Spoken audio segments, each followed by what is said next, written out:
بڑھتی ہے. ذرا غور کر لیں آپ. لیکن میں ہندوستان کی بات کرتا ہوں جس ملک کے عزیز میں ہم اور آپ رہتے ہیں. لیکن یہ ملک ہندوستان ہے اور ہمارا اور آپ کا عزیز ملک ہے. کیوں نہ ہو؟ اس لیے کہ ہم پیدا یہاں ہوئے ہیں, ہمارے آبا و اجداد یہاں پیدا ہوئے ہیں. آج ان کی قبریں یہاں کے قبرستان میں ہے, ان کی ہڈیاں یہاں کی مٹی میں مل کر کے چوہے بن چکی ہے. لیکن یہ ہندوستان ہے, اس سے ہمارا آپ کا بہت پرانا تعلق ہے. بات آ گئی ہے تو آپ سن لیں. لیکن اسلام کے سب سے پہلے پروفٹ ہے, سب سے پہلے نبی ہے, اور ہمارے اور آپ کے آبا جن کو ہم اور آپ حضرت آدم علیہ السلام کے نام سے جانتے ہیں. آپ کو معلوم ہے کہ حضرت آدم علیہ السلام ہے, اللہ نے جب ان کو دنیا میں بھیجا ہے تو دنیا کے کسی اور حصے میں نہیں, یہی ملک ہندوستان ہے. اور ملک ہندوستان کی پہاڑی ہے جس کو سرندیپ کہتے ہیں. حضرت آدم علیہ السلام کے اور دنیا کے سب سے پہلے انسان کے قدم اگر کسی زمین پر پڑے ہیں تو وہ ملک ہندوستان.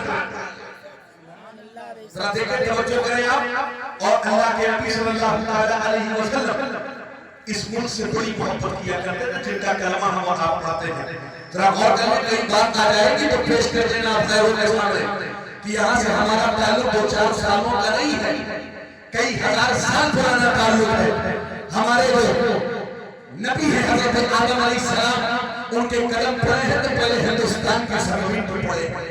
اور پوری کائنات میں اگر زمین پر سب سے پہلے کہیں اذان دی گئی ہے تو ملک ہندوستان میں دی گئی ہے. یعنی زمین پر اگر سب سے پہلے کہیں اللہ کا نام بلند کیا گیا ہے تو ہندوستان میں کیا گیا ہے. اب ذرا توجہ کریں آپ, اللہ کے نبی ہیں اور حضور اکثر نماز میں اپنے چہرے کو نماز کے بعد داہنی جانب کر کے دعا کیا کرتے تھے. ایک مرتبہ صحابہ نے عرض کیا, اے اللہ کے نبی جب آپ نماز سے فارغ ہوتے ہیں تو اپنے چہرے کو آپ داہنی جانب کر کے دعا کیوں کرتے ہیں؟ حضور نے فرمایا سنو, اس لیے کہ داہنی جانب ملک ہندوستان ہے اور ہندوستان سے مجھے وفا کی خوشبو آتی ہے. حضور نے فرمایا تھا داہنی جانب ہندوستان ہے اور ہندوستان سے مجھے ٹھنڈی ہوا کے جھونکے آتے ہیں. اسی کو ڈاکٹر اقبال نے کہا تھا, میرے عرب کو آئی ٹھنڈی ہوا جہاں سے میرا وطن وہی ہے میرا. غیر منتظم ہندوستان کا نام میں کرتا ہوں. غیر منتظم ہندوستان میں 2-3 ملک اور ہیں جو اس وقت ہندوستان میں. ذرا دیکھیں آپ, امریکہ کا ایک صدر گزرا جس کا نام ہے صدر جانسن.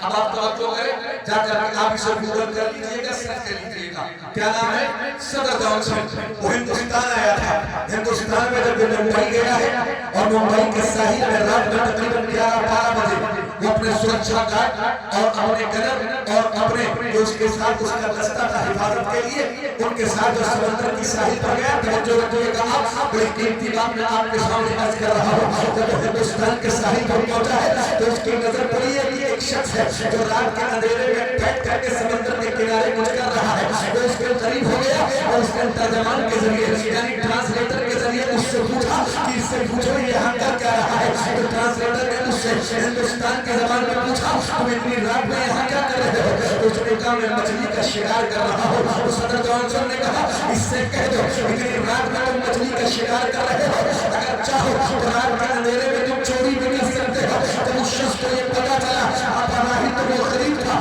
اس کے پاس دولت تو نہیں تھی لیکن اس کے دل میں ایمان تھا. اس نے کہا میں بھوکا رہنا گوارا کر سکتا ہوں, میرے بیوی بچے بھوک سے مر جائیں, لیکن میں چوری کروں یہ میں گوارا نہیں کر سکتا ہوں. اس لیے کہ میرا عقیدہ یہ ہے کہ جس نبی کا کلمہ ہم پڑھتے ہیں وہ نبی ہمیں دیکھ بھی رہے ہیں, ہمیں ملاحظہ بھی کر رہے ہیں. اگر میں چوری کروں گا اس سے حضور کو تکلیف ہوگی, اور حضور کو تکلیف ہوگی یہ میں گوارا نہیں کر سکتا ہوں. اس نے کہا میں بھوکا مر سکتا ہوں لیکن میں چوری نہیں کروں.